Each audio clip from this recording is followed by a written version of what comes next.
Episode 8 Boston Nicknames. Today, kids don't seem to give nicknames to one another. When I was young, most kids around Boston were stuck with nicknames by their peers. Usually, it had something to do with how they looked or something you had done or your relatives or the way you walked or your family name. It was often derogatory. Eddie McCaskill was a big, strong, fair-haired, broad-chested kid, and his family was Scottish. His nickname became Swede McCaskill. I'm reminded that his brother Norman, no nickname, would drive the neighborhood bonkers when he practiced his bagpipes every damn night with the squealing, ear-piercing flat notes over and over. Arthur O'Connell, one of 13 kids, but the only one who became Okie. Bobby Donahue had an older brother, Jackie, nicknamed Deacon. Bobby inherited the nickname Deacon also. Donahue's father's nickname was Lefty. Guess why? My father had a friend whose nickname was Bunny, last name McSorley. I do not know where that one came from either. Johnny Reardon had an older brother, Paul, nicknamed Bones. Johnny became Bones also. They were both very skinny. Nelson Harrington became Nellie. Tommy Mickle became Mickey. Putsy O'Reilly was a kid I knew at Blessed Sacrament School. I do not know where his nickname came from. Putsy became the most egregious rule breaker at Blessed Sacrament School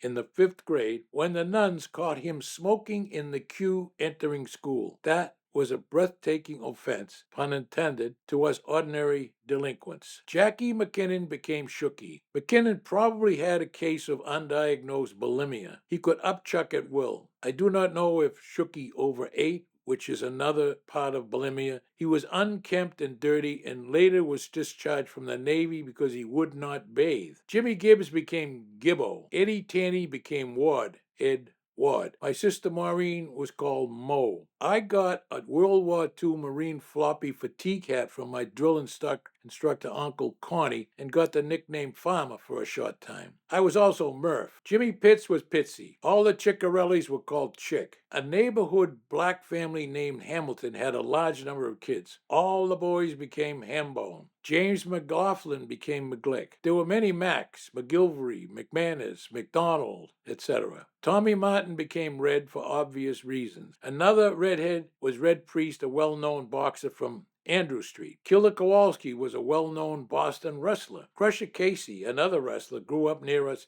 in Cambridge. Skinny O'Leary was a kid I knew at Teachers College. There were many Sullivans named Sully. There were Obies from O'Brien. There were Onies from O'Neill. I had a teacher named Edmund Murphy who behind his back was called Spud Murphy. In Ireland, I'm told, all Murphys are likely to be called Spud. Every cat we ever had was named Spud. Dan Murphy, a Harvard Square friend, had a middle name of Ignatius, so he became Iggy. There were many juniors. Even Boston had nicknames, the Hub or Beantown. Some of my Cambridge Latin classmates had nicknames. Stanley Johnson must have been a small baby because his nickname is Tiny. Francis Lynch was Lefty. Richie Spatafora became Spats. Richie Boudreau became Buddy. Bobby Mayshall was Moose. Ralph Chesney became a CIA agent and was called Ches. Jimmy Cody was the class football hero, later to become headmaster at Cambridge Latin and was called Bucko. Diane McLaughlin, Ann McLaughlin, and Faith McLaughlin all became Mac. Paul Shaw became Shabby. Ralph Sennett, a tall kid, became Stretch. In the 1956 yearbook, my nickname was what I was called by my family, Roddy. My son, who is a junior, is also called Roddy by the family. Gene Smith and Jimmy Smith became what else? Smitty. Cambridge Latin teams were called the Cantabs, short for Cantabrigia Latin for Cambridge. A neighbor,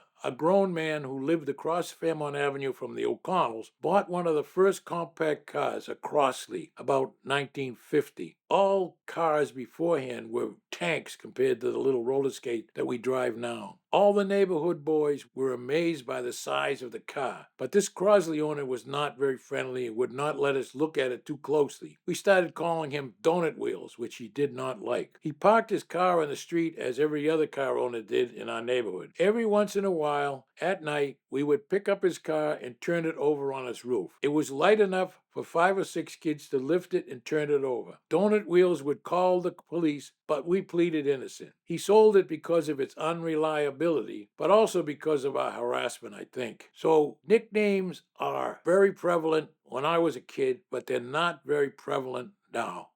Thank you for viewing or listening to my podcast episode. I really appreciate it.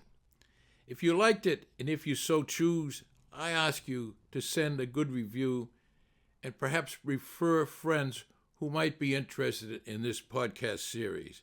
Again, my thanks.